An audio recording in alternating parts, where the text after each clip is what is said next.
Hey there everyone, Joe here with FBM Maine Outdoor Journal. Just wanted to give you an update on our how the food plots are doing this fall. This update doesn't include the new no-till food plot we put in. That's going to be a separate video all its own, but this is just a short update. The food plot behind me was the one you may have followed along with this year, was the power plant, Whitetail Institute power plant, which was the soybeans, sunflowers, cowpeas, sun hemp, maybe something else in there, but that was the four major things. So the idea was for the sunflowers to grow up, the soybeans to use them as a trellis so that you'd get more upward growth instead of the soybeans spreading out to the side, which equals more tonnage of forage for the deer. Worked great. Tricky part about soybeans in Maine is that you have to have such a high soil temperature for germination, and there's also such a long maturity to get pods that it's hard to get the seed in the ground long enough to get nice big pods full of beans for the deer to eat over the winter after the plant dies. So we've been pretty fortunate this year. We're into the 2nd of October today, and still no frost here. So the soybeans are still staying alive. Had some pictures of some does eating them pretty regular. But you can see here the pods are just starting. You can see one right there. 2 or 3 right there. They're just starting, and I'm afraid that they're not going to be able to mature enough to supply any sort of protein through the winter. I think that's all going to die off, but we'll see how it goes. Pretty cool temperatures at night, but we haven't had a frost yet to kill the plants. So that's where the soybeans stand. Still a ton of green forage out there. Then also we got these sunflowers, which are going by and starting to mature seed. If we scratch that flower off there, you can see there's a ton of seed. So we got, I don't know, thousands of pounds of seed out here between all the sunflowers. There's thousands of sunflowers, and they're all loaded with seed. So I'm sure the birds and deer and everything's going to love those this winter once everything else is covered up with snow, and those are still standing strong, hopefully. So that's the other part. And if you remember right, if you followed along in the videos when we planted this food plot, we had a few bare spots where I didn't do very good coverage with my handheld broadcast spreader, and we sprinkled a little tillage radish in that. Those are doing good. Just pulled one of these right out of this trail here behind me. It was getting real thick out there in places, and there was a couple places here where it was still kind of thin, so I just made 2 strips up across the whole food plot with bush hog, just to make a nice access path so I could get in there and see how the plants are doing without treading everything down. So I just pulled this out of one of those trails that I bush hog. You can see that's why the top's a little short. The other one's got tops maybe this much taller. So guys, welcome back to the FBM Maine Outdoor Journal. You can see our food plot's going good. Bunch of winter rye, 15 pounds of winter rye. 75. And yep. So we planted a few other stuff, and at the other food plot, sunflower food plot, we planted some radishes, sunflowers, bunch of winter rye, and so right there is where our shack is, and that has a bunch of mice and stuff in there. Bunch of yucky stuff, even some wasps and hornets. And you can see that apple tree right there has only just 1 apple on it. Hello everyone, we're on the food plot number 2 here. As Liam said, we planted this all in winter rye. This is only about between 1/4 and 1/3 of an acre. This is a 3rd year food plot.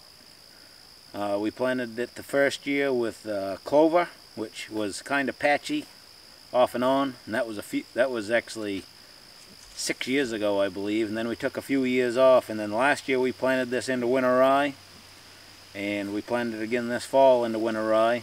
I haven't decided what we're going to do with it next year yet, but you can see it's nice and lush and green here, coming along well. This is part of one of the small food plots that we consider a kill plot. Liam or the boys decide to do any setting. When the boys get a little older, they'll have this 3rd acre here, and then I'll show you another little shooting lane that we got going the other way that we also have some winter rye planted in for the fall. That's a first year food plot strip down through there. So this will all be different crop come this spring. Haven't decided which way to go yet, but right now it's looking great for this fall. Nice and thick. I like the stem count. I think 75 pounds got on this, so it's pretty heavily seeded. There's a few patches of clover out there, ladino clover, that survived from back in when we planted the clover plot to begin with. So that's the update on food plot number 2. Join us on number 3. So guys, welcome back to the FBM, Maine Outdoor Journal. So over there is the path of a bay of bait. This is food plot number 3. This is also covered with where I.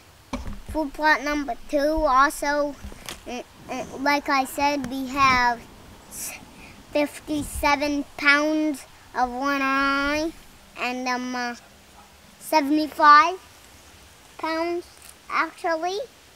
And through there on that big stump rocky place, I set up some nets there for squirrel bait.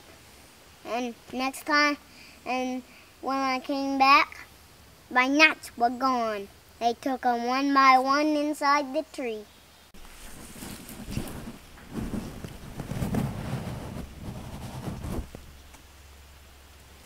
Here we are on the last food plot that we're going to inspect, number 4 here.